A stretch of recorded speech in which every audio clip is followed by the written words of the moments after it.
Today I'm a guest at Xiao or rather, we are sitting very close to his kitchen in his house.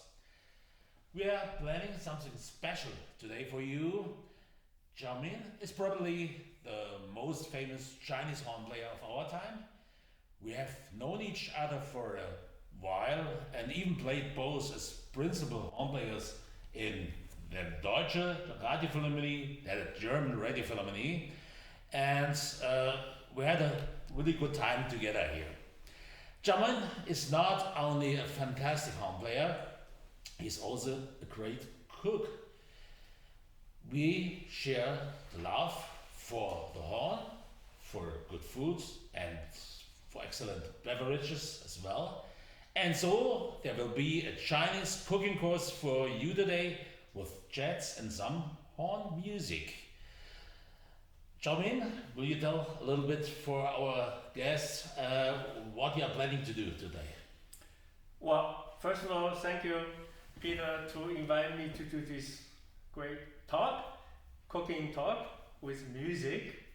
And so our menu later on, it will be famous Chinese dish, Gong Bao chicken. Gong Bao chicken with pepperoncino. It's a spicy garlic, ginger, and tastes fantastic. Yeah, I love. I'm sure, especially America people in America, they all know a Gong Bao chicken. Yeah. Yeah, I love spices, as you told now, and I love the garlic and ginger as well. It's good for my stomach. Okay, I'm really excited about that, and we will see what will happen when we are together in the kitchen. But first, let's talk a little bit about your origins. You're from China, you're born in a horn family, grown up in a horn family, and will you tell a little about your youth? How did you come to the horn, and how did it proceed? Yes, I'm born in a horn family. Dynasty. Yeah, Han. My father was horn professor at the Shanghai Conservatory, and as I can remember, since I'm as a baby, I don't know, because my father always teach at home because during the Cultural Revolution time, and school was closed, so he does a lot of teaching at home. So I can remember maybe I was 4 or 5, and clear Hong Kong jazz because China was very close to Russian, and all the Mozart concertos, and so before I can even play horn, I think I can memorize all the melodies from all these concertos. Yeah. So yes, and my brother started horn playing before me. So I started horn playing, I think I was 10 or 11, yeah. And before that, I played with the piano with my mom. But I have to say, I didn't like music, study music, because you always need to practice. That's not my thing. I was more into sports, basketball, swimming, because it's more fun, because music was very boring. Even, my dad is a musician, or my mom was a pianist. But I think it was because it's the time, because now we don't have, back then it was no concert, no school, no concert, because during the special time, Cultural Revolution time. So maybe just not enough environment in there. Yeah. But yeah. But I guess it's quite normal. I nearly had the same experience. My father was a French hornist as well. I knew every melody, but I wasn't very fond of the horn. But the horn was there, was testing it a little bit, and then at the end, the horn was the red light in my life. I did rock music. I was acting in a theater, and I wanted to do everything, but not the horn. But at the end, it was the horn. That's similar to you. And where did you study? Only in China, or did you go abroad then? I studied many steps. I think I started with my dad first. I think 10 to 13, and not very well because I wasn't really into it. And come to a point, elementary school, I think it was 12 or 13, Yeah. Grundschule. After that, you have to decide what you're gonna do. And my grades probably was not good enough to go to high school. So my father talking to, so you can decide now, you want to quit music to be spoiler or you want to be a musician. And I know this, music, I can do it. If I practice a little bit, I can already do a lot, but I don't like math. Mathematics and then Chinese writing is also difficult. So, and then I have information about China Philharmonic Academy. So it's like a building academy, China Philharmonic Academy, and they taking kids from 13. Yeah.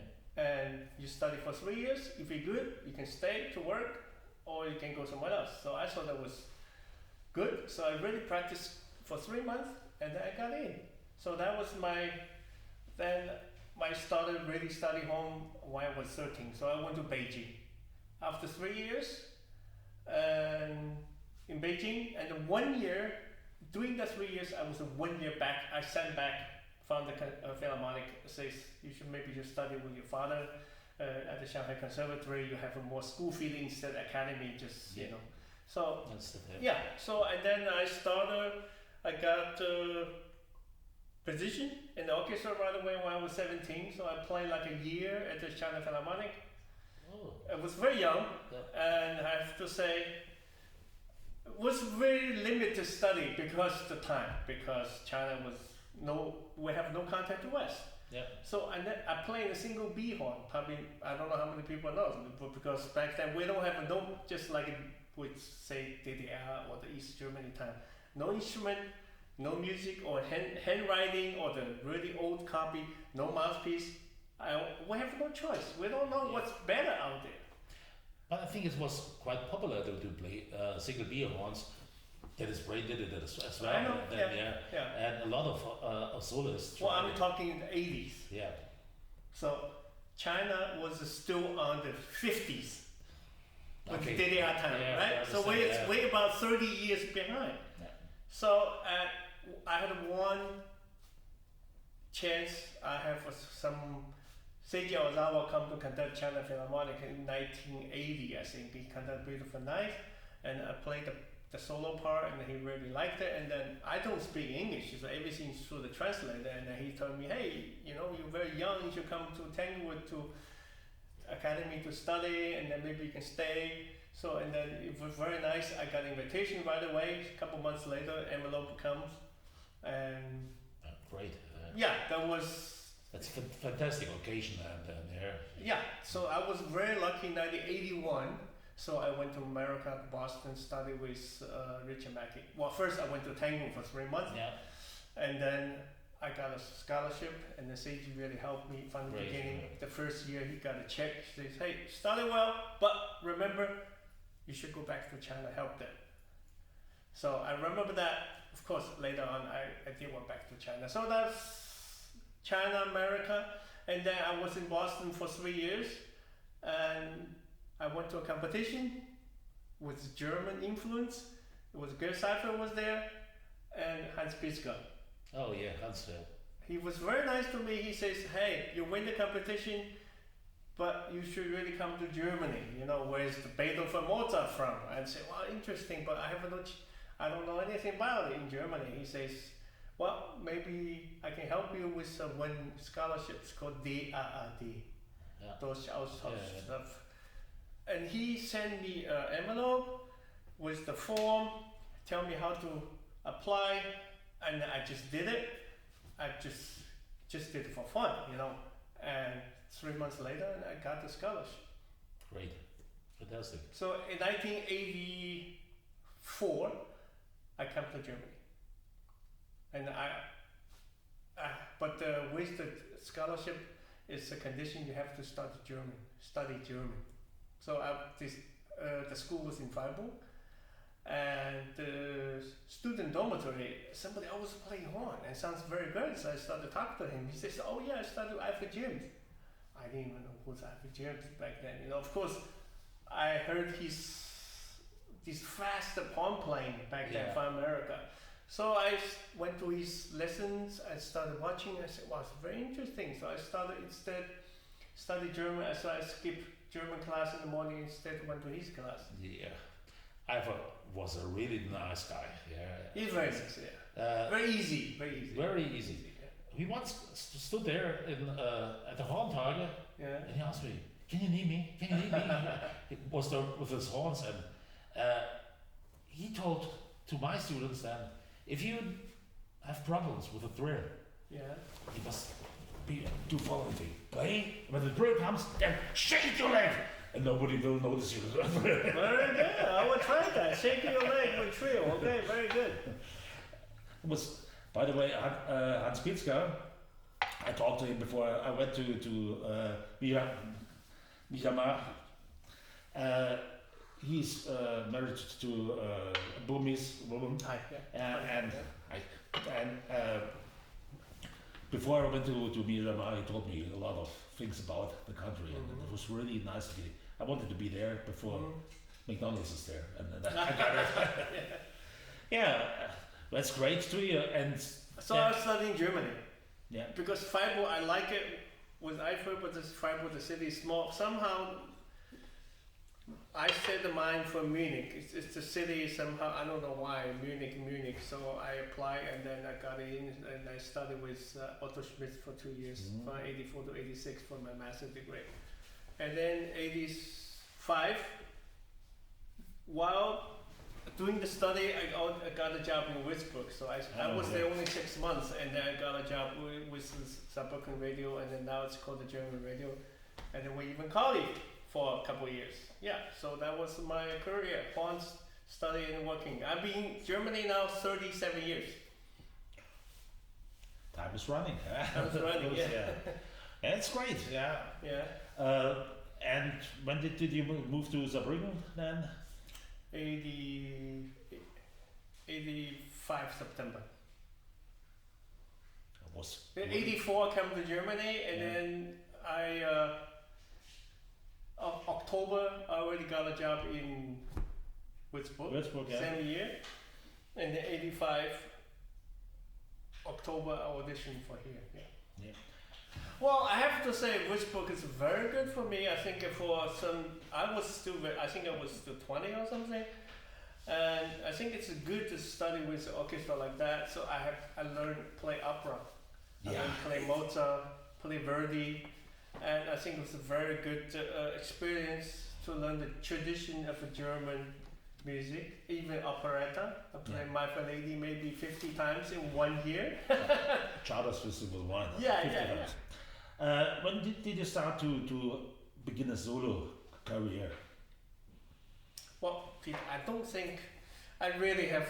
I think I'm an orchestra playing, maybe chamber music, a bit teacher. As a solo, I think it's much later. I think in the orchestra, maybe 10 years. I started here with 22, maybe beginning 30, 10 years later, and then I get some chances.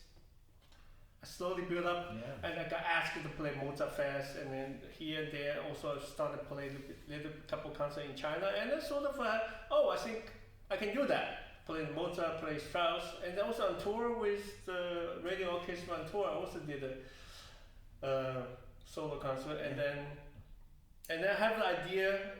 So the agency, I had an agent in London, and then they got me a Mozart recording chance with English Chamber Orchestra. Great recordings. I know them, and it's really compliment.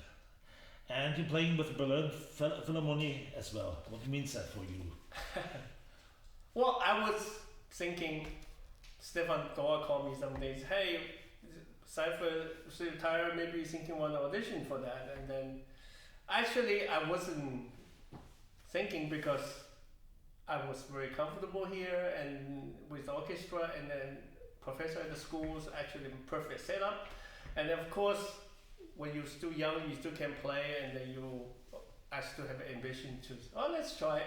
So I auditioned, I think once or twice, but they didn't take anybody, and then they said, okay, we need to try some people out. So maybe I was one of them back then, so got asked to play with them. I don't know, 5, 6 times. Yeah, great compliment. That was yeah. I think it's a very interesting moment for me. Of flying out from Saarbrücken to there and straight to the Philharmonie, and then when I was sit down in the chair, I think, wow, as a kid, we dream about this, just to listen orchestra, not just you cannot dream of you can play. So when I was sitting on the spot, I was quite. I don't say I was nervous. It was just very. Excited. Yeah. When the music starts, I have to say, it's I think it's for me, very easy to play with the Bedingfield people. I think everyone's so good, and it's so easy. I guess in this orchestra. Great hall, you can play very loud and play. The sound just sort of really, really creamy, I would say. In this orchestra, I guess people want to play. Mm-hmm. You have a lot of orchestras, even in Germany, where some people hate to play, and that's sometimes a problem. Okay, your relation to China, how is that now? You are often there. Yes, there? I think I do, and of course, I'm German citizen now, but I'm still.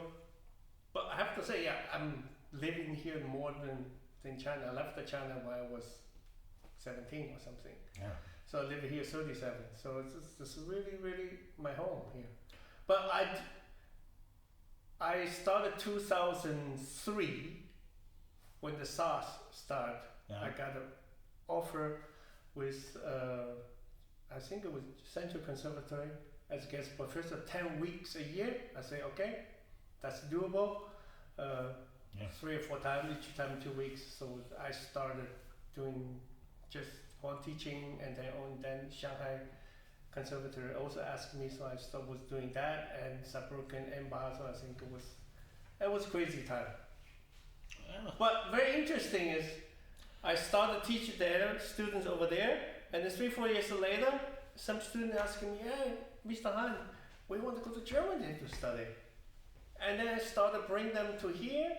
20 years later now, they professor themselves now in China. So time flies. It's great. And I think it's really good that you brought your experience from the whole world back to China, and this helps together. Music can make people together. And I think that's very important in our world. We musicians show always that you can work with everybody. Doesn't belong where he's from, a religion. We are on stage, we're working together, and we are accepting each other, and it's important to show it to everybody. I think also one thing, now I can say, this 103 horn, when I started in China, nobody knows about Alexander. I think this is over 200 years old tradition German brand. Sounds very good. Playing Germany, almost all the orchestra plays this, and then I don't know, bigger. China was a big, when they started opening, it was everything. You see all the, all the other horns, I won't say they're not good, it's just, every horn of course is different, but I introduced 103 to them, and then now mostly, as I would say, over 90% people play this one in orchestra. Yeah, I know. They like the sound. They even China play German trumpet. They even play German trombone. Yeah. So they know what the sound. Yes. The yeah, sound, that's right. Okay, gentlemen, let's move to the kitchen. Yeah, and okay, let's do some cooking. Yep.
So this, Peter, that was, I'm sorry, it's leftover sauce, but the meat is fresh.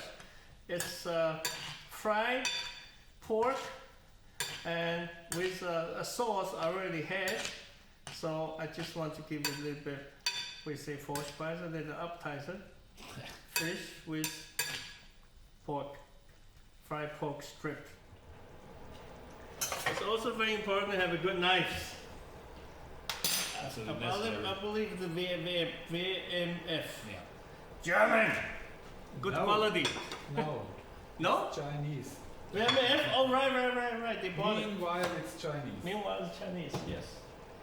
So, you need to prepare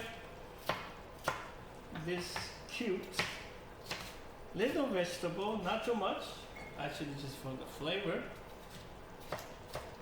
Guys, looks easy, so, but if the more you do it, the more you know how to do it. Did you choose the colors of the optic or of the taste? I choose the color, yeah.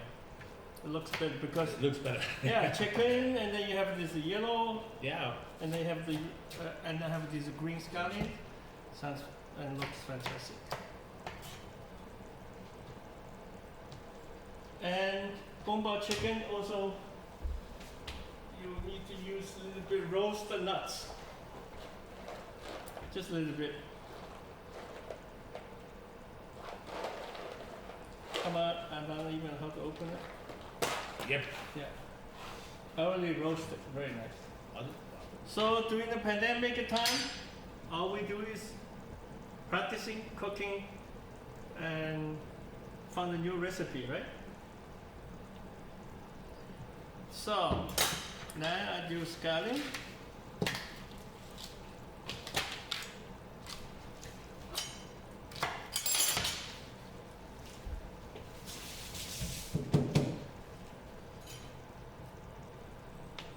I do this later because it go direct into the, oh, see, the rest overcooked. Guys should watch it. So it was on 9, now put on 6. 5 minutes when the water cooks out. So this is also very good pot.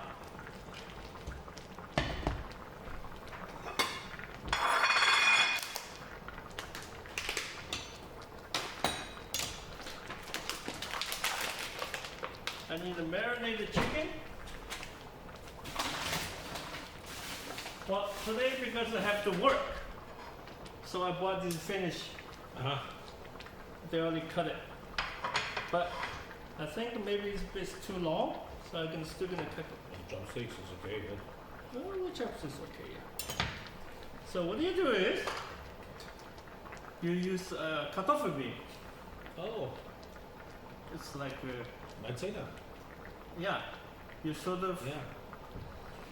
and then this way the meat looks more shiny, more soft.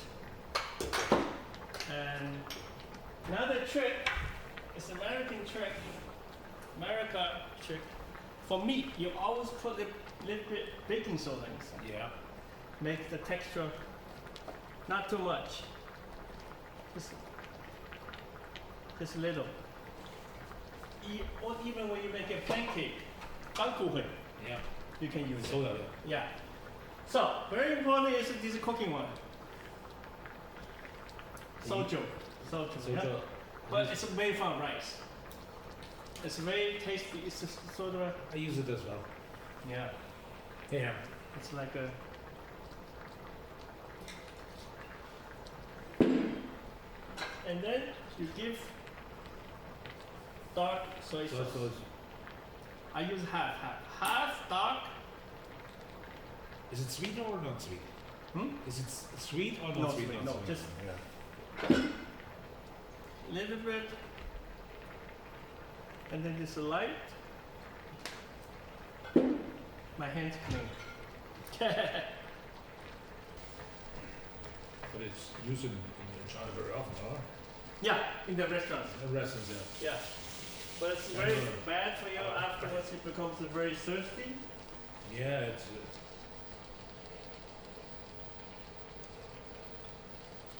Mmm. You're gonna like it. But you want the water, Peter? Not yet. Still rest peace.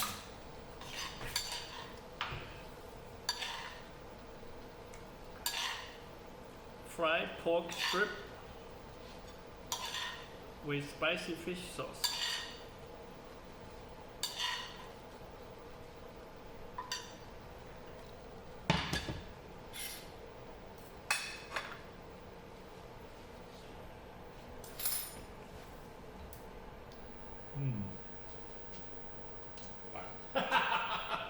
Great. Yeah.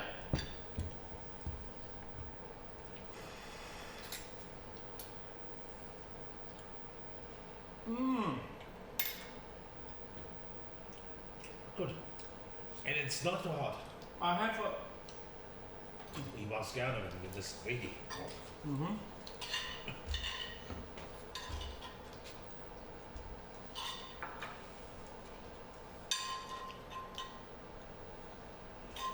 Aber so eine Soße brauchen wir sehr lange Zeit zu kochen.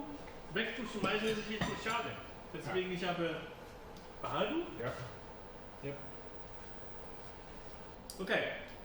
Yep. So I'm gonna starting Garlic, cooking, ginger. getting all the herbs going. That's the ginger. Yep. Cut the extra piece out. This is a nice piece of ginger. Chinese ginger? Yeah, I don't know. You slice them. Yep.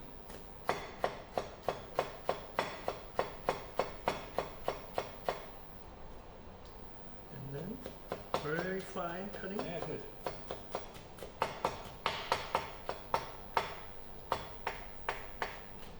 I use sometimes the ginger for my stomach. Yeah. To eat ginger like this, that's great.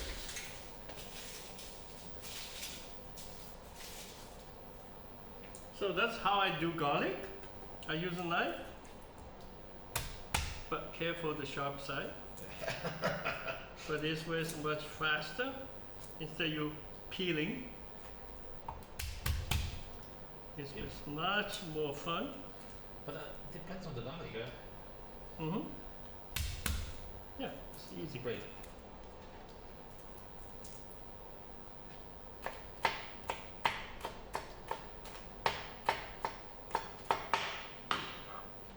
So now, discarding about half.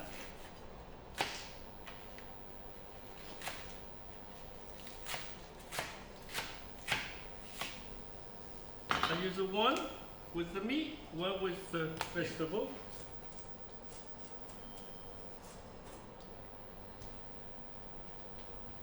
I get to cook the vegetable first. What kind of Just normal cooking? normal cooking oil, yeah. I think China they say peanut butter oil. Oh, peanut oil. Peanut, yeah. Peanut oil you can heat up more.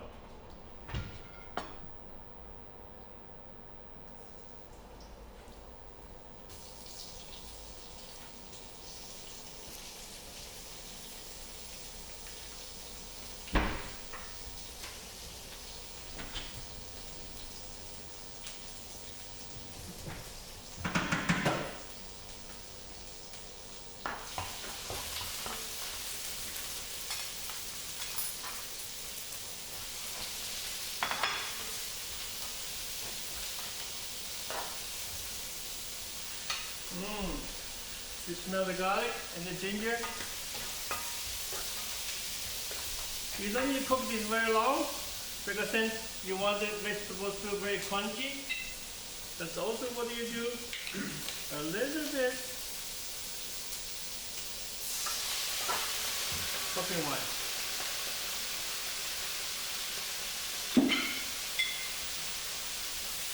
A little bit light soy sauce.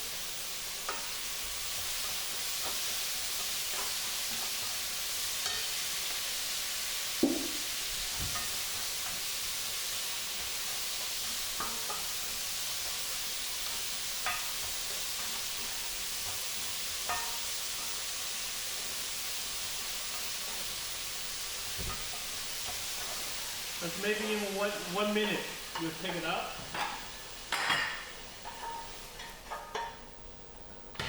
Now I'm going to do the meat.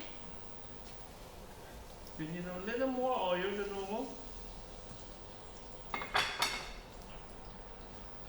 Do you use sometimes olive oil or never? No, it's too strong. Strong, yeah. Too strong.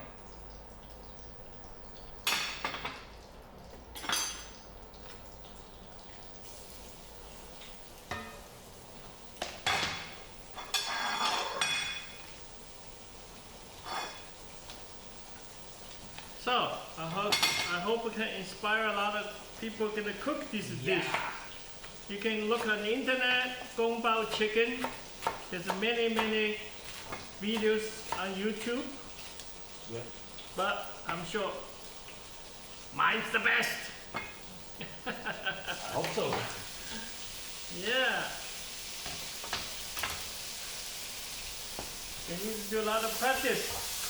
You need to make at least 3 times before you can say, I'm the bad cook. I'm sure you can do it, but you need a very hot oil, very high heat. Yeah. So make the meat.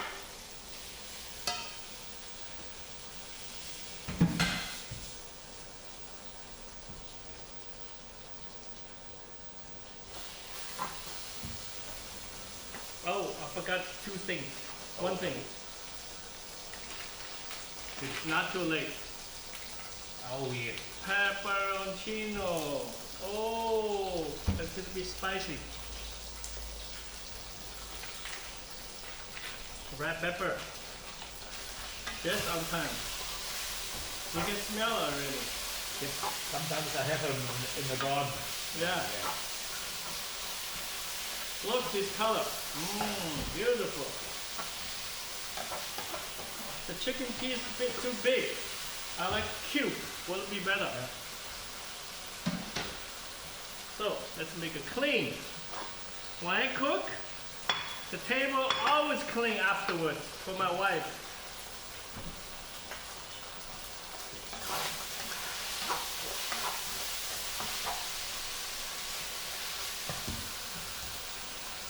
If it's too dry, sometimes you can put a little white wine. Otherwise, You never use cherry then? Or? no, it's too sweet because the soy sauce is sweet enough.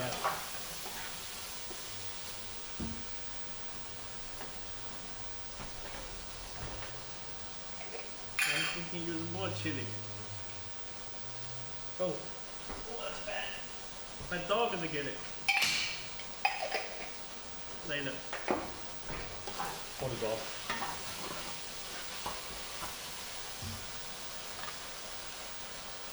Let's taste.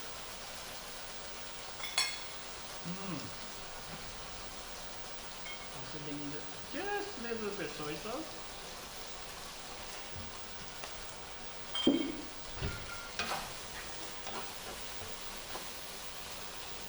And now I mix the vegetable. That's a beautiful color, isn't it? Lucky color. Yeah. Looks great.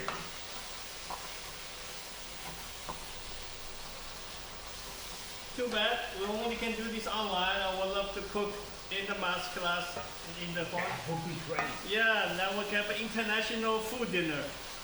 International dinner evening. Everyone cook something. So guys, and I have a little more coriander. Coriander. I love coriander.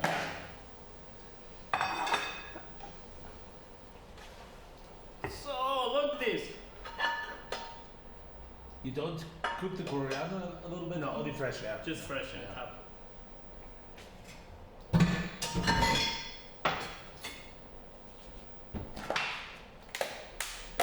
This is just like the decoration. But I love the taste of coriander. It's really good. Maybe something. So, voila! Gong Bao chicken. Gong Bao chicken. Zhang Bin Han. Master of cooking. So, let's eat!